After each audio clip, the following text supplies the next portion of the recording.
Hey everyone, this is going to be a guide on how to do the Gnome Restaurant minigame. This is not going to be a tick-perfect, efficient guide, but should be more than enough for you to get started. First off, there are only two types of people who would ever want to do this minigame.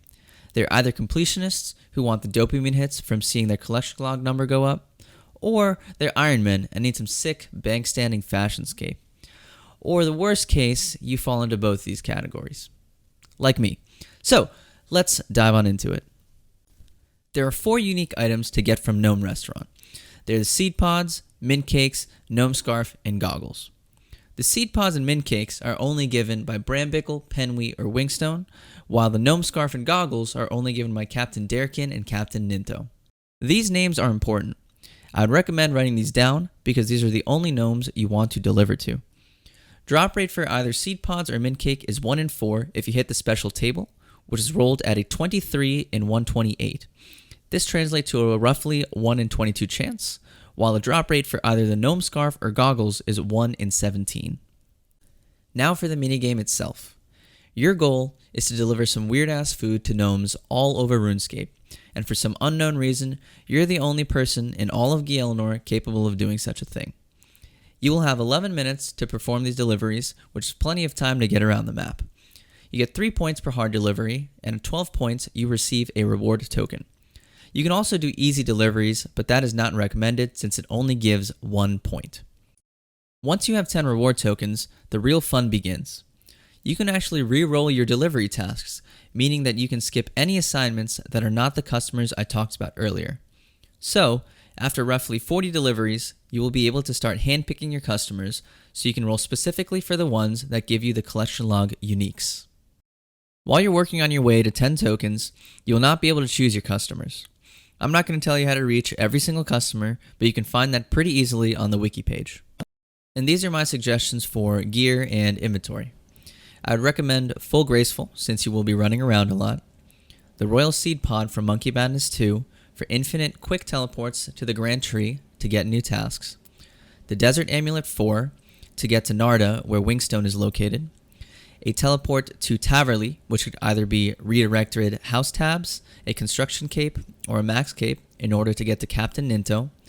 A duel ring or jewelry box in your POH in order to get to the duel arena for Captain Dirkin. Access to gnome gliders to get to Penwee. And Trollheim teleports for getting to Brambickle. If you don't have the Desert Elite Diaries completed, I would probably recommend skipping Wingstone tasks. You will also want a Bada tin, a crunchy tray, gnome bowl mold, and cocktail shaker. These can all be bought from Hudo, who is standing right next to where the minigame is started. You'll also want to bring some amount of coins so that you can buy ingredients for your orders. Also, you gotta stay strapped with some gnome spice in order to spice up some of your food and a knife to cut up some fruits. You will also be given a reward token to keep in your inventory when you start doing the minigame. I highly recommend using RuneLite and downloading a plugin from the plugin hub called the Gnome Restaurant. This will put your necessary ingredients in an info box similar to clues. To start this minigame, teleport to the Tree Gnome Stronghold and head upstairs to the 2nd floor. Head to the northwest corner where you will see a red minigame icon and talk to Gian Jr. to get assigned tasks. Once you have a task assigned, you will buy your ingredients for either your dish or cocktail. Almost all of these can be bought from Hudo, standing nearby, or from Heckle Funch in the southeast corner of the 2nd floor. Remember, if you are assigned a drink, pick up a cocktail glass off the floor near Heckle, because that's very sanitary and makes your drink taste better. The 2 ingredients not sold are toad legs and king worms. These can be found in the nearby swamp. To get there, teleport to the Tree Gnome Stronghold, go outside, and travel northwest until you see swamp toads and king worms lying on the ground. Cooking is pretty self-explanatory. You buy the dough, put it in the mold, and bake it on the nearby range. Then you add some ingredients, maybe bake again, and potentially add some toppings. Everything requires at most 42 cooking, so if you have a high enough cooking level, you don't have to worry about burning anything. This is also where the plugin is super useful, since it points out exactly what ingredients you need and at what step to add them. Same thing goes for the drinks, except you have to buy your alcohol at Heckle Funch. For a lot of these foods, the left click option is to eat or drink, so be very careful when adding ingredients. I personally tend to just right click everything. Once you've made your item, you can head off to wherever and give it to the gnome assigned. One thing to note, make sure that you finish the whole dialogue, else you will not get tipped. As I mentioned earlier, once you have your 10 reward tokens, you can reroll tasks.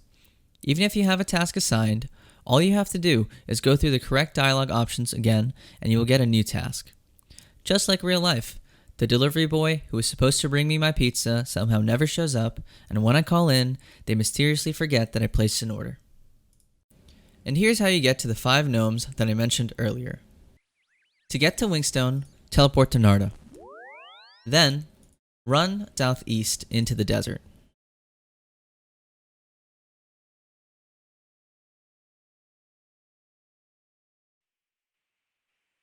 Wingstone has a pretty large wander range, so once you get to about here, if you don't find him immediately, the best thing to do is probably just hop worlds. To get to Penwee, I use the gnome glider on the top floor. When selecting glider options, select Karamja. And then once you get there, run east. Now Penwee tends to blend in with the surroundings, so I like to have NPC indicators turned on and have Penwee tagged. So see him right here. To get to Brambickle, teleport to Trollheim. Run down the side of the mountain.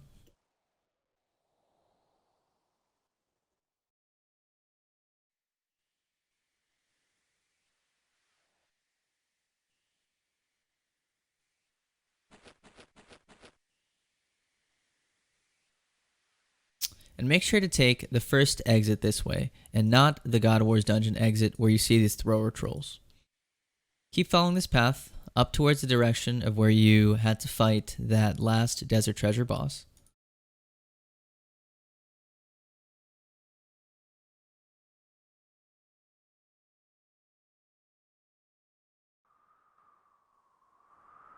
Enter this cave.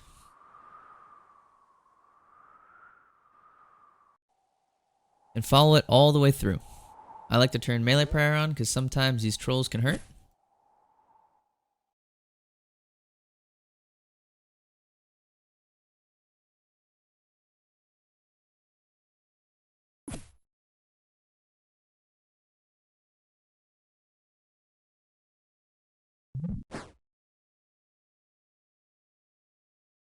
And once you're out, Brambickle should be nearby. So right here.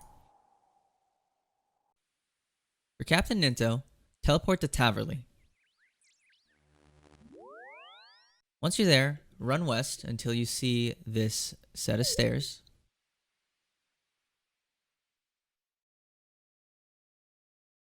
And down here, you should find the drunk captain somewhere nearby the bar. So right here. Finally, for Captain Dirkin, you're going to want to teleport to the duel arena.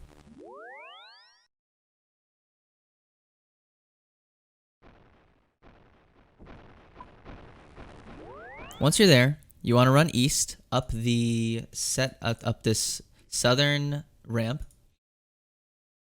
Personally, I like to hop to World 302 in order for the full immersive experience and hopefully find some staker losing their entire bank.